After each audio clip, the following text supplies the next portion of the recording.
We're going to do one more session this morning on creating worship with deep soul. Did you experience some deep soul last night? Oh, Lord have mercy. Oh, you know, that last song, I always have to do that little bit of take five in the midst of that, gather us in. And especially now to honor my dear friend Dave Brubeck, who passed on recently. Of course, he made that song famous. I had the great privilege of being on the road with Dave for 5 years in a dance company that was collaborating with the quartet, and we got to travel all over the world, and we ended every show with Take Five, of course. And it was quite a pleasure. You know, Dave and the company would also teach master classes wherever we went, usually at universities. And we had a favorite thing that we did. We talked about there has to be, in any improvisation, in any conversation, there has to be the notes and the space between the notes, right? So you can't always just have a lot of noise. You have to have the space between the notes. That's what gives it its rhythm, its groove, is that space between the notes. So you have to have the do and the be for the doobie-doobie-doo, right? You have the doing and the being for the doobie-doobie-doo. Because, well, I take it the next step further and I say if you don't have the being, all you have is the do-do. So, I know. I'm nothing if not corny. But I'm sorry we didn't get to have our fireside chat last night, so let's just have a little fireside chat. Oops. Come on, video. Go. Go, Flames, go. Okay, it's not going to do it. It is a video. There it goes. Woo! So, a little fireside chat, just the few of us. I want you to just chat with your neighbor for a moment. In the worship services that you have experienced thus far, and in light of some of the things that I've tried to bring up and highlight about creating worship with deep soul, what are some things that you have noticed? Because the best way to learn and take home is to do and to notice, which is one of the reasons why I love to do annual conferences where we get to model that worship and then also reflect on it in the teaching. So just talk amongst yourselves for a moment. What are 3 things that you remember from some time in the worship services that you want to remember and take home as things that help us to have deep soul in worship? Ready, go.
See if you can bring your conversations to a pause in just a moment.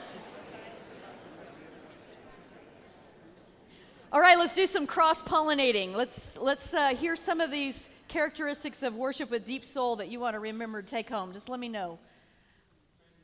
Transitions, attention to transitions. Hello.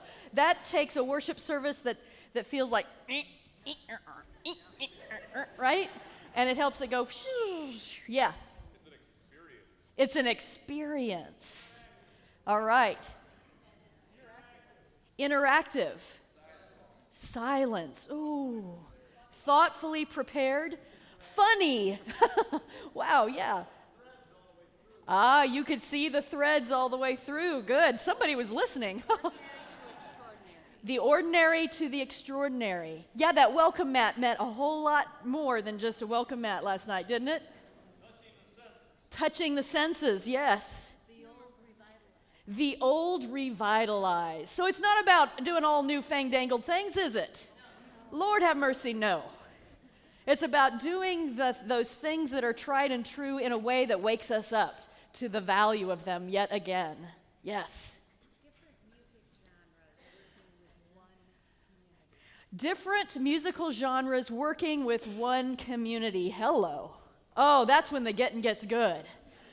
That is just the yummiest, when we can not think about just this service just has this genre or that service just has that genre, but we nurture that radical hospitality so that we really get to have a full palette. And we're going to talk more about that today. Yes? Very simple, the one this morning, but effective. Oh, yeah. So someone who doesn't have a full praise band, right, piano could do. I'm going to tell everybody else what you just said. She said simple but effective. Like this morning, you don't have to have a big praise band to have, in fact, the video that has the music with it, there are most praise bands that couldn't replicate that particular sound. Well, there's no reason why you can't have that sound. Just use that embedded in the media. It's really expanding our possibilities. What you're doing right now, breaking the fourth wall. Breaking the fourth wall, yes, indeed. Helping worship to feel like it's in the whole of the space. Anything else for the good of the body? Imagination. Imagination. Using our God-given imagination. Yes. Balance, yes. Between many, many things, right? You may have had something specific in mind, but balancing so many different things. Talk about a gyroscope. Like a balance wheel or a gyroscope, you always are in balance if you are, in a sense, have a gyroscope at the core. So they're using the metaphor of the gyroscope and keeping that movement and that balance, yes. So we're not getting stuck in one place. We just keep that movement, yes. Using a multitude of talents and gifts. Weren't those youth amazing last night? Didn't they do a great job? Whoa, yes. And you know what, friends? It was good for us to begin, a couple decades ago, or when I was a youth, to start having Youth Sunday, right? But if that's the only time we ever see youth in worship, we have missed the point. Right? So multi-generational means that we keep in mind leadership roles at all times with many different voices. I just did the Joel passage a couple of Sundays ago. I will pour out my spirit on all people. Your young shall prophesy, and an 8-year-old said that line. That's all. It was age appropriate because that's all they had to memorize, that one little line. But how beautiful and what a layer it brought to hear a young voice say that. Great. Anything else? Yes. Unapologetic. You go into things that may be threatening to different groups, but it's Unapologetic. You may be doing a new thing, but you do it with confidence. You lead strongly. You just assume that people are going to find the depth. You allow them to go that, sometimes we just shoot ourselves in the foot because we get nervous before we should. Just lead unapologetically. Wonderful. Which leads me to my next thing. We're going to start that fire was more like a bonfire, so I think we're all heated up. All right, we're going to talk this morning about the fact that, you get to go back to your churches and you've had this experience together, and you may be excited about doing some new things, and then you think about certain people in your congregation.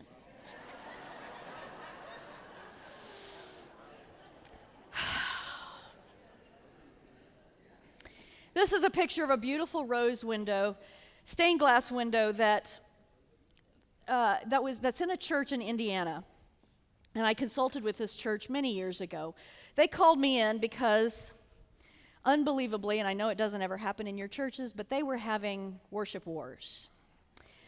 They had started a new service, a contemporary service, and they were doing this service in the sanctuary, and they had installed a screen. Now, they had done everything right, because when the screen was up, it was motorized, and when it was up, it was behind this beautiful piece of paneling wood that looked just like everything else, and so they had done everything right. But when the screen was down, it covered this window. Now, there were a group of folks that were very, very upset about this. Now, these folks in this vocal group, never went to the contemporary service, and so never actually worshiped when the screen was down. But it was just the idea that when the screen was down in the other service, it would cover this window. So they had called me in to help mediate this place that they were in. So on Friday, before the Friday night session with them, and all parties were going to be present, I went in Friday afternoon and I took this picture of the window and I positioned it perfectly on the screen so that when they came in, the screen was down and this picture was on, and it took them a full 30 minutes to realize that that was a picture of the window and not the window itself.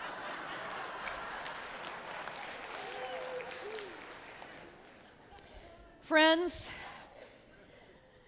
conflict over worship is often not about the worship itself, but rather something much deeper, underlying, something that is unresolved, that's lying deeper. And it's easier and safer to fight about worship than to actually get to what's really going on.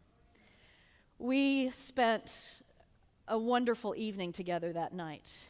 And what we realized is that the underlying issue was the grief that most of the church, there had been so much change in the church of people coming in that most of the church members didn't even know the saint who had funded this window. And it was that sense of loss and grief, and so that window had come to represent much more than simply the window. And so we devised a way to tell the story of all the saints in that church. And the next All Saints Day, they planned an All Saints service where they brought out all the stuff given in memory of. And they told the stories of all the saints. And then, of course, the pressure was off that window being the only thing that was left of that era, because the memory was passed on. So conflict over worship is often not just about the worship itself. We have reactions to worship for many, many different reasons. So we're going to talk this morning about what I call the politics of change. We're going to start off with actually my dissertation. We'll just be here for the rest of the day. No, I'm going to give you the Reader's Digest condensed version of my dissertation, because when I began to think about the subject for my dissertation, I thought, in my work already as a consultant, even before I had done my PhD, I had encountered situations like this, and I had encountered church after church after church, folks who really resonated with this kind of expression, and others who found it absolutely the most unholy thing they ever heard in their lives. And I thought, what is that? I mean, that has got to be a gut feeling. Why is it that we have such a reaction to those things? And so I began to search for a theory. Now, my background, as I told you, is in professional dance and musical theater. And so I have in my bachelor's degree lots of kinesiology and anatomy and physiology, because it was a dance degree. And so I thought about looking at kinesiology for a theory that would help me understand why bodily we have these gut reactions to different ways of expressing ourselves. And lo and behold, I found a theory that was, the research started in the 1960s and has been going on since then. But these kinesiologists, and they're people who sort of measure the way that we move through the world, how our brains are telling our bodies to move. And this particular theory, they found out that we don't all march to the beat of the same drummer. Duh. right? And they hooked people up to electromyographic readings, and they measured the force and timing that brains were telling muscles to fire off. And what they found is that there's kind of, we can look at a typology, a lens, right, of looking at folks and the way that they move in the world. And so let me just share briefly what those are. There are some people who move through the world like this. They've got places to go and things to do, and they've got a list, and they're checking off their list, and if they're around people who are not having a list and they're not getting their list done, they get mighty anxious and frustrated and perturbed, and because the goal is to get things done. Anybody recognize themselves? All right. This is my mother. My mother, at 72, began a new career. My mother thinks to relax is to go out and dig a new flower bed. My mother's latest project has been laying brick. Sometimes I say, Mom, you have got to relax. And she says, but that is relaxing. And she's absolutely right. For her, that is relaxing because she's got that get her done kind of spirit. In fact, she got the Denman Award in her conference a couple of years ago. So she is get her done. So there's some folks like that, but not all of us are like that. Some of us are more like this. We like for things to be just so. We like for everything to be in place. And everything has a place. And when everything is, are those even? When everything is placed, then all is right with the world. Where are you? Let me see you. Who's resonating with that? All right. This is a very different way of moving through the world than that first one that's all, right? This is very exacting kind of moving through the world. Now, there's another kind of characteristics, and these are the folks that like a little bit of this and a little bit of that, and oh, that's interesting, and oh, we've got our hands in many different projects, and we love to connect with people, lots of the different people, and how many friends can I get on Facebook? Anybody recognizing themselves? Uh-huh. And then there's a fourth. There's a fourth one, and I've saved it to last because I know you can handle it. This one is more like this. Whatever.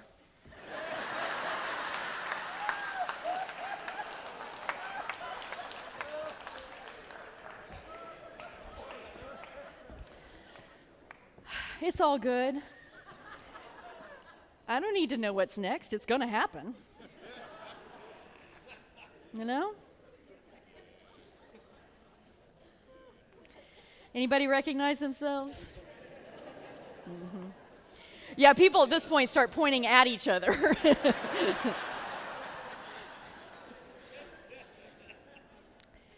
So different rhythms, different energies happen. Now I'm going to go through each one of these, and we're going to see how this shows up in worship. How it shows up in worship. It's called the primal patterns, is what I call it, and it helps us describe the dynamics and flow of the energy of worship, and perhaps why we might resonate with different worship styles. So are you ready? All right. So you know that those folks like my mother? Let me think. We'll see. Those folks that got to get things done. Oh, no, the others. Okay, I couldn't remember what was next. So here we go. Cartoon. Please disregard the music director's admonition to clap your hands, stomp your feet, and boogie till you drop during the next hymn. Even among staff, we have differing opinions about how we ought to worship or what the holy feels like. So those folks like my mother who are getting things done, the goal is to get her done. We call you thrusters, the thrust energy, right? Just do it. Go for it. Decisive movement toward a goal, the dynamic of change, of purpose. This is a rally for action. If you want to get something done, you want these people on your committee, right? Now, I'm going to turn theological on you because we know the mind-body-spirit connection is a reality. It's very strong. And so I see these energies showing up in our theologies as well. This is a God of action, a transformational God, a God on the move who makes a way out of no way. This is the Exodus God, right? This is the transformation God. Now, folks who are looking for a match for this in worship, are expecting to come and be inspired to go out and do, to change the world, to bring justice. Right now, this shows up in many different ways in our worship, but I want us to start with one way. And behind the screen is Jameson, who's going to play the organ for you. Just imagine. Can you see back there? Okay. Excellent. So Jameson, there is a hymn that I grew up with on Easter morning at First United Methodist Church, Adrian, Missouri. And if we did not sing this hymn on Easter morning, then Christ did not rise from the dead. So start to play that for me, will you, Jameson? And let's see if we can play Name That Tune.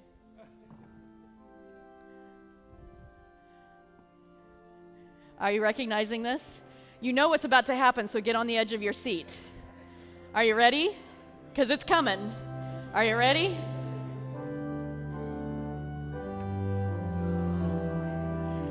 Up from the grave he arose, like a mighty giant o'er his foes. He arose a victor from the dark domain, and he lives forever with his saints to reign. He arose,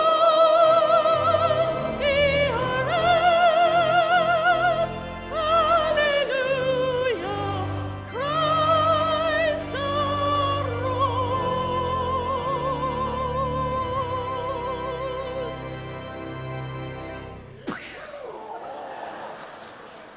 Don't sit down yet. If it feels like you need fireworks at the end of a hymn, it's probably the thrust dynamic. Now, lest you think that thrust is just about traditional hymns,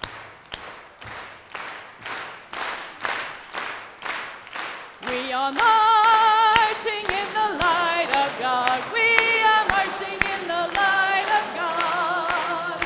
We are marching in the light of God. We are marching in the light of God. We are marching, oh, we are marching in the light of God. We are marching, oh, we are marching in the light of God. Woo, yeah. Do you feel that energy? Energy is real. That was a song born on the streets of South Africa. Anti-apartheid marches. It's with that kind of energy, that energy for change and transformation and for justice, that is one of the gifts of that thrust energy. Have a seat if you can.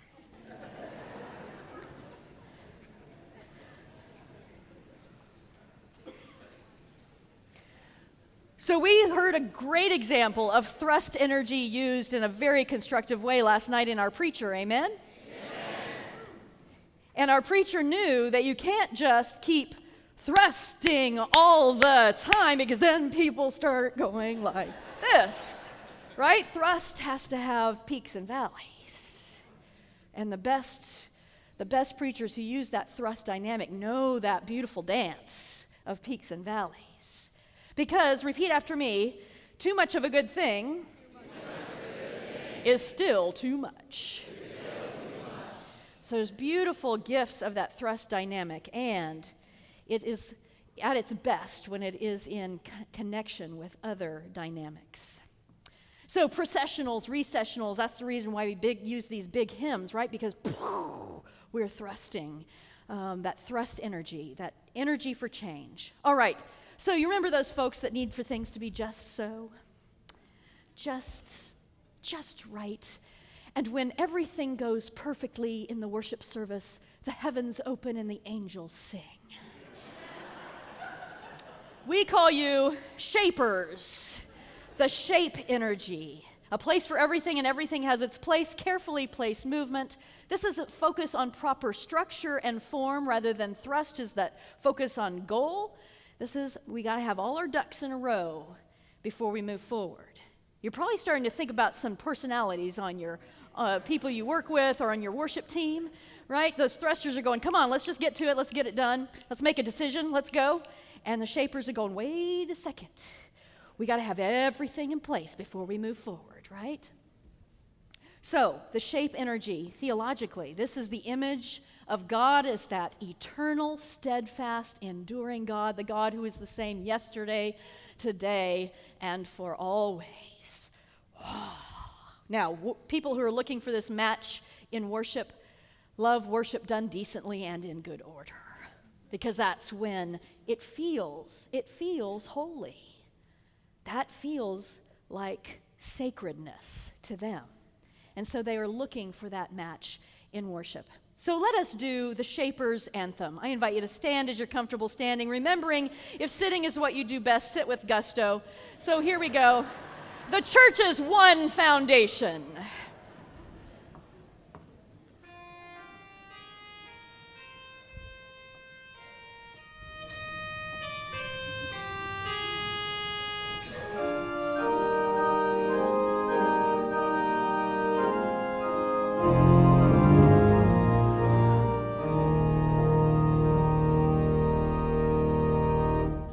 Call forth from every nation, yet one o'er all the earth. Our charter of salvation, one Lord, one faith, one birth, one holy name professing, and at one table fed, to one hope always pressing, by Christ's own Spirit led.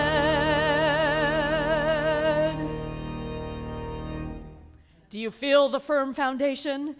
Oh, one faith, one baptism. Not only is the musical structure giving us that shape energy, but the theology itself is giving us that shape energy. And did you notice that I did not lead it like I did We Are Marching in the Light of God, right? The church's one foundation is right? I gave you my most schooled postures because as a song leader, my number one task is to give you the energy that I want back from you. Right? It's not the best voice in the world. In fact, those who go all over the place with the melody line are usually not our best song leaders because you can't follow them.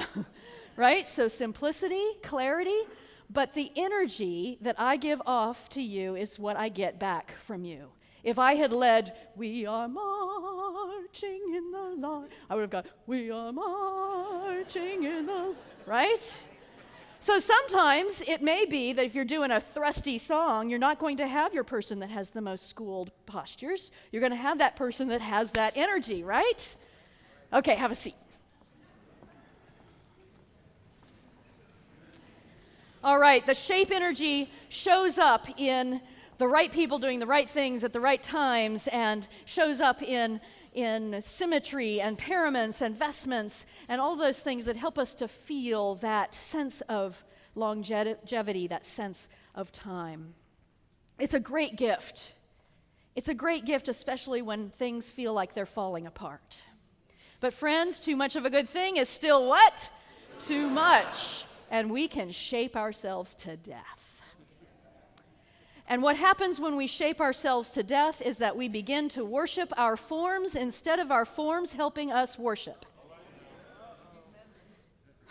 That's right. I'll say it one more time. When we get an override, what we call an override of shape, when we are scared to move out of our boundaries, to draw outside the lines at all costs, then we have gotten to a place where we are worshiping our forms rather than our forms helping us worship. All right, but shape can bring a great, beautiful dynamic. It has its own beauty, just as the other energies do. All right, so those folks that like a little bit of this and a little bit of that, and we got our hands in so many different projects, and usually it's hard for us to stand still, so you know where I am, right? Well, we call you swingers. I did not make up these terms, don't blame me. But literally in the electromyographic readings, we saw fluctuation, right? That's why it's hard for me to stand still in one place. I have to remind myself to stop swinging, right? Last night, I'm up here and I'm just like, I can't stop swinging, right? Now, one thing I love to do when I consult with churches one-on-one, I get videotapes of their services so that I can get a little sense of what they're doing before I'm with them on that weekend. One of my favorite things to do is to turn it on fast forward and find all the swingers. So tomorrow in church, I want you to look around. You'll find them. Because as soon as the music starts, doesn't matter what it is, they're swinging to and fro. Get in the swing on by. You know, a shaper would never say, come on by the house whenever. Oh no, they'd say, tea will be at 4 o'clock. Right? But swingers, they're like, come on by, right? Swing, get in the swing. Strongly interactive, playful. For some reason, in the research, we found that these folks don't bat an eye at the emotional. I mean, they're in fact close to the surface often, and they expect that worship is going to be that place to feel. This is the language of celebration, of creativity. It celebrates process more than form or goal, right? So thrusters are heading for the goal. Your shapers are making sure all the ducks are in a row, everything's formed, and then swingers are like, well, let's just brainstorm some more. You know, they can brainstorm till the cows come home. They can come up with all kinds of ideas. The problem is that if you don't have any of the other things, then your ideas never make it to fruition, right? Because you can just brainstorm all the time. Theologically, this is an image of God as that relational God, a God of hope, a God of possibilities. Worship is a place to feel, to find relationship for these folks, if you're looking for a match for that energy. And so it's a very different kind of expectation. You see how our expectations are really molded and shaped by really the way our bodies are resonating with the whole world. So let's do a couple of swing things. I promised you wouldn't go to sleep this morning, so I invite you to stand, and let's do a little bit of swing from the Caribbean. Bum, bum, bum, bum, bum, bum, bum, bum, bum.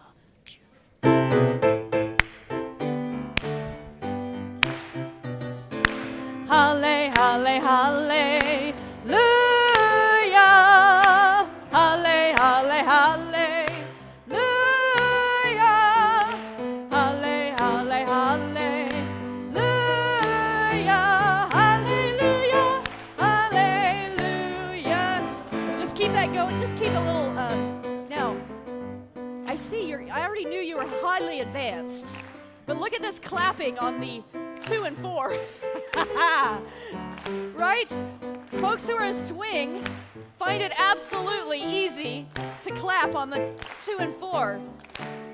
Thrusters and shapers sometimes are going, because they're headed for that downbeat. But you're highly advanced. Halle, halle, halle.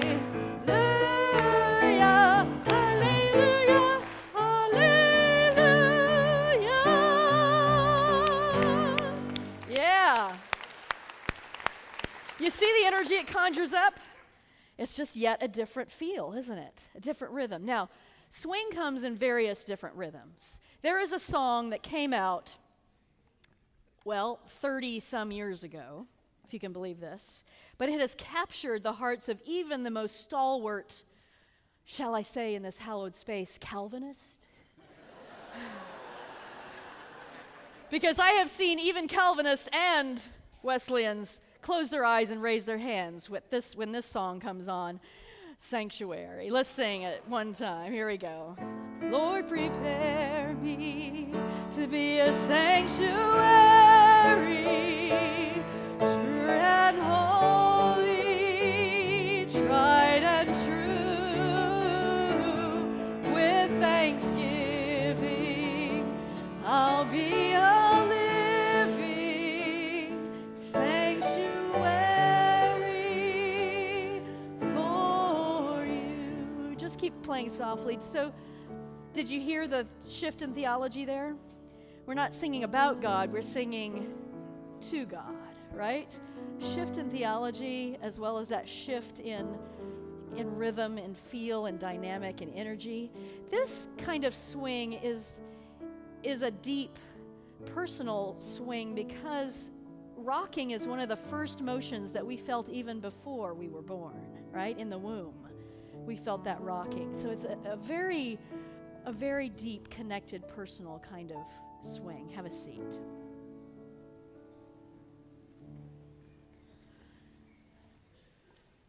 So swing brings great gifts, and there are various, the African American church has gifted the entire world with swing. Jazz has brought swing to us. The global community has helped us to swing. So many things have helped the North American, Euro-American church to begin to swing a little bit. But too much of a good thing is still too much, right? If swing is all we do, then we begin to simply measure the effectiveness of our worship by how emotional we get sometimes, right? So that can't be the be-all and end-all. It's just one aspect, but a very important aspect. And when I hear people say, oh, that touchy-feely worship, I realize they're not a swinger, right? But you know what? Jesus Christ lived, walked among us, and he touched, and he felt, and the scriptures are full of that. And so this is a great, great gift. So this is a church that I consulted with outside of Chicago, and they were in a very historic building, as you can tell, and of course with forward-facing pews, and they were a downtown to their area church, and like many downtown churches, they had a lot less people coming than they used to have, and so they were kind of spread out all over the place. They had started to do some ministry with group homes for differently abled folks around the area, and they felt like their straight pews and their big sanctuary with people scattered out all over was just antithetical to the community spirit that they were nurturing. So they unbolted the pews from the floor, and they moved them into this horseshoe shape. Now, this was World Communion Sunday, so they don't always have that many tables in the middle, but they do always have the communion table in the middle, because that is what embodies their understanding that they gather all people around that table. So this is, even spaces can have a swing feel, right? Because the swing feel also is very much about community building, making sure we understand that we're a community of folks, not just people who happen to be in the same room at the same time. This is a picture I took at a worship service many, many years ago. I don't remember what we were doing at the moment, but by the looks of the guy in the striped shirt, there's some swinging going on. And he is totally into it. And the guy in the green shirt next to him is going, oh, dear God, when will this be over? And the woman next to him in the lime green, she's going, well, it's not my cup of tea, but I'll give it a try. Now, the point of all this, my friends, the point of all this is not that the guy in the green shirt will ever like that moment in worship as much as the guy in the striped shirt. I will never like liver and onions. It just isn't going to happen. I have tried, and I can't do it. But that doesn't make me a bad person, does it? So why would we have these ill feelings toward one another when we resonate with different expressions of worship? I mean, it gets downright nasty, doesn't it? Why is that? So the point is not to make him like that moment, but to, again, nurture that culture of radical hospitality and generosity, so that it never happens that the guy in the green shirt turns to the guy in the striped shirt and says, that's not holy. But rather, let's create a scenario in our minds, in our imaginations. What if the guy in the green shirt is head of his Habitat for Humanity team? And during this service, he looks to this guy next to him and goes, whoa, the Spirit is moving through this guy. Maybe after church is a good time to ask him to be on my Habitat for Humanity team. Because when one part of the body is built up, it's good for the whole. It's good for the whole. Cultivating that culture of radical hospitality and generosity that knows that the Spirit moves in and through all people in all ways. And just like the weather in Michigan, if you don't like it 1 second, wait just a moment and you'll get something else. If we have this commitment to our diversity of expression, then the guy in the green shirt can trust that even though this isn't his cup of tea at the moment, we're going to get to the moment where he will feel that resonance with the holy, like that river that flows. So, last one, because I know you all have been waiting patiently, because you're just hanging out, aren't you? That's why we call you hangers. The last energy that we're going to look at is the hang dynamic. The hang dynamic, go with the flow. This is the language of being, comfort with silence and reflection. Another thing that I like to do when I'm consulting with churches and I look at their videotapes is over the last 15 years, I've kept a running tally of the amount of silence in silent prayer. What do you think the average calculation is of the amount of silence in 9 seconds? 9 seconds. It fluctuates a little bit up and down, but it stays pretty much in the 9-second range. We don't do hang very well in our North American culture. We don't give many brownie points for that, right? And we don't do it in our worship enough as well. Sometimes we shoot ourselves in the foot because we finish with a thrust song. Da, da, da, da, da, ba, ba, ba, ba, ba, boom. Now let us pray in silence. And we're revved up. Our bodies are revved up, right? And 9 seconds will feel like forever. We have to get ourselves into that place so that we can reside there for a little while. And so we need that hang genre of music. So this is a sense of going deeper, of mystery and awe. This is theologically the God who is ever present at the deepest core of our being. This is the still small voice. Just as important as the transformational God, just as important as that God who is the same yesterday, today, and tomorrow, just as important as that personal relating God of relationship is this still small voice within. Are you getting the idea that I'm not just talking about energy or rhythm in worship? I'm talking about spiritual formation. That when we have a breath, it's not about having a smorgasbord worship where we have a little bit of everything to please everybody. That is not the point. The point is for us to nurture our spiritual formation in many different streams. Because God needs us to be disciples who have access to all of these energies. And so worship for these folks, if you're looking for a match for that hang energy, is a place to be.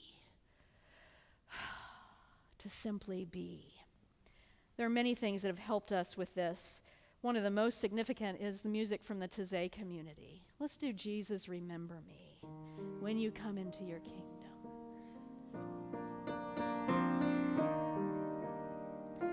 Jesus, remember me when you come into your kingdom.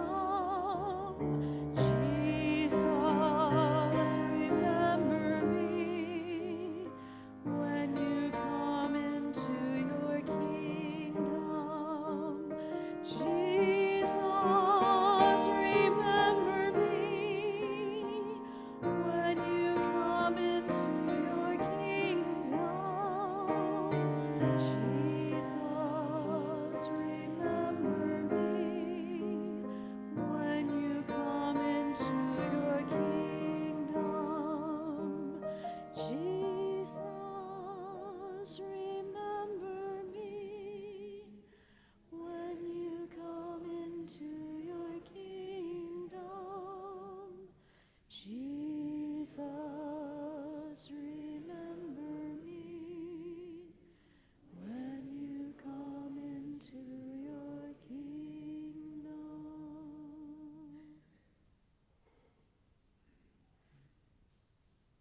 And now we could be ready for silence. Significant silence, yeah. You feel the energy in the room completely different. Energy, I use that word synonymous with spirit. Palpable spirit. So, too much of a good thing is still too much. The thrust override, we said, can be exhausting, too forceful. The shape override can create a stiff upper lip, we call it. A swing override can rely too much on emotion, and a hang override can get lost inside. We can go in and in and in and forget that we are called out into the world, right? So it's the combination of these things that helps us to have the dynamic range that we need. And when we go fully into each one of those, that's when we get vitality, right? When we don't stay in that mid-range. People have asked me, Marcia, what's the biggest problem with worship in our day? As if I know the answer to that. But what I have come to say is worship that has flatlined. Worship that is flatlined, that feels monotone. And friends, it has nothing to do with style, because I have seen boring in every style. Believe me, monotony is what boring is about. Monotony. So, that's all leading into this. Quickly, here we go. Reactions to worship are theological. Our experience of God is working in us all the time. Here's a cartoon that says it the best. The whole church watched with nervous anticipation as the visitors sat where the Martins have sat for 42 years. Even where we sit in the congregation, our brain is recording that version of that vision, of that image, connected to an emotion of a deep soul experience, and that is why we sit in the same places all the time. So our experience of God, our theological experiences of God, are not necessarily drawn out systematic theologies. They are gut feelings, right? So our reactions to worship are also historical. Our memories of church. I'm going to tell a story on my spouse. Oh, he's over there. I have to be careful. He's a recovering Assembly of God. He grew up in the Assembly of God church. And at least at this specific church, it was not a good experience. And there was a lot of browbeating by a preacher with a floppy Bible. And so when Deanne got up to preach the other night, she had a Bible in her hand, and Jordan started going.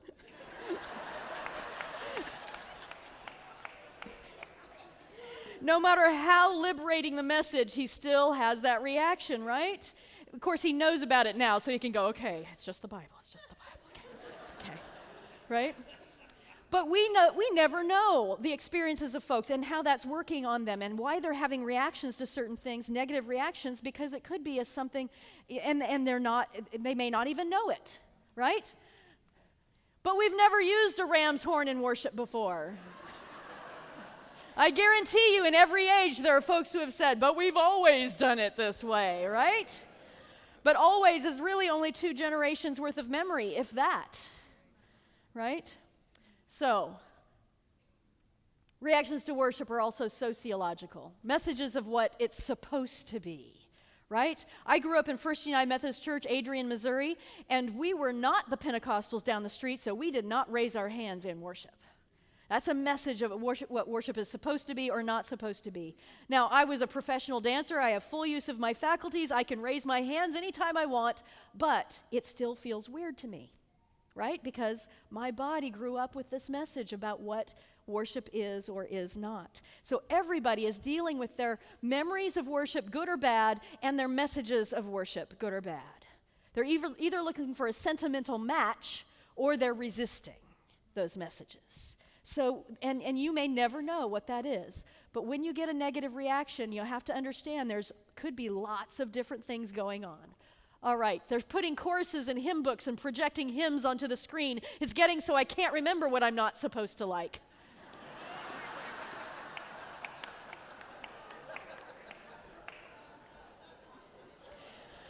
Do not assume that this generation wants this and this generation wants that. I just have not found that to be true. In fact, some of the most elderly in churches where they've installed projection have said, thank God I can see the words again. Right? All right, reactions to worship are also physiological, what I literally resonate with, and that's what we spent that whole primal patterns talking about. And reactions to worship are, you say, really in the church, political? Absolutely. Birds of a feather flock together. The usher says, clapping or non-clapping?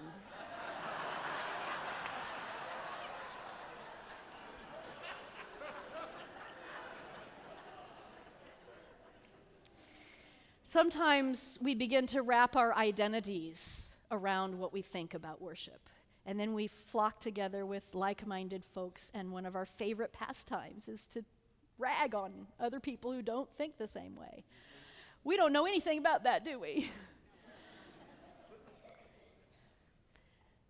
I'll give you my clapping spiel at pastor school. I don't have time to do it here, but anyway, to clap or not to clap is not the question.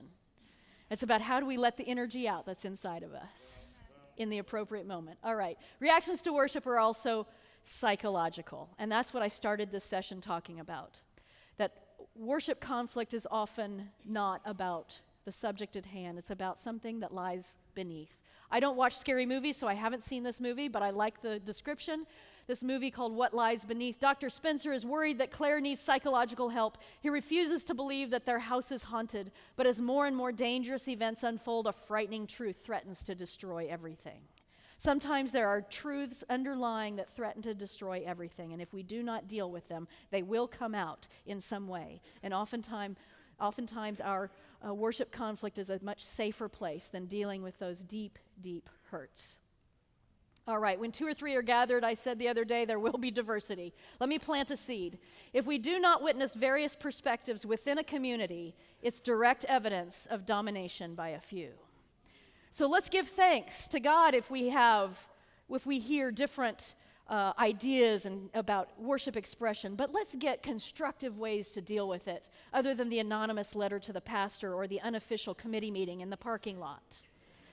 Let's get constructive ways to deal with it. How do we do that? What do we do with all this subjectivity? We preach radical hospitality to the stranger. We can't just expect that we're going to get this. We have to say it out loud, like I've said it out loud to you many times. Radical hospitality to the stranger might be the person who's been worshiping next to you in the pew for the last 40 years, but resonates with something different in worship. Extending our radical hospitality. Learn together, listen together, take home some of these things we've been talking about, express them, communicate them through whatever forms of communication work best. Write a newsletter article, preach it from the pulpit, have a special Sunday school class about worship. Do whatever you can, bring up the subject and talk about these different ways that we're diverse. Get a handle, get some tools on that so we can see that it's not good, bad, right, or wrong. It just is. And the Spirit moves through many ways. The experience of Spirit-filled worship. You don't always have to convene a committee to get permission to do a new thing.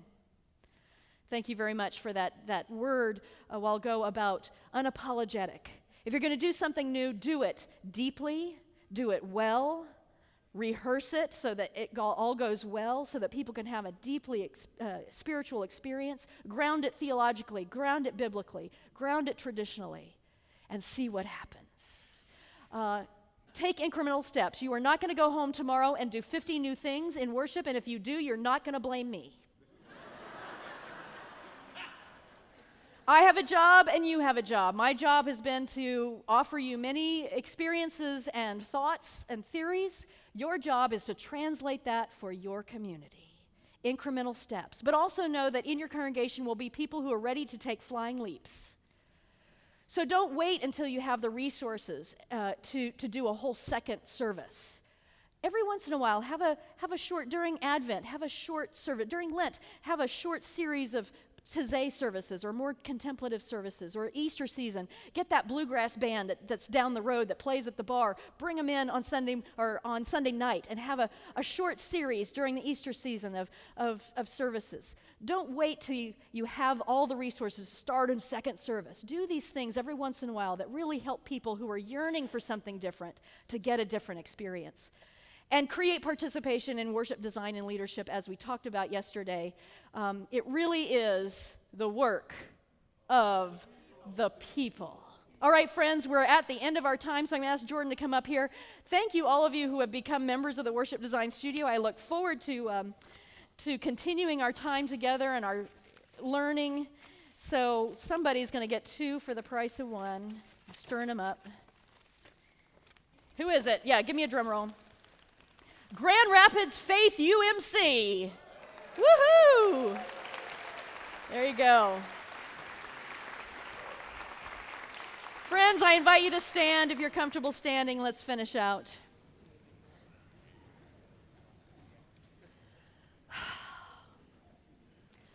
For all you do every Sunday, week in and week out, I give thanks.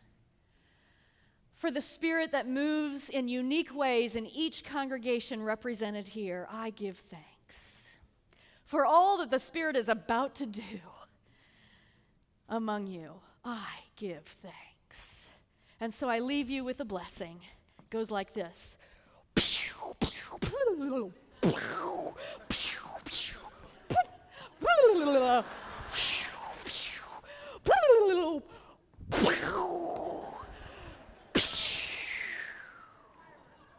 And all God's people said, Amen. Thank you very much. Thank you, Bishop.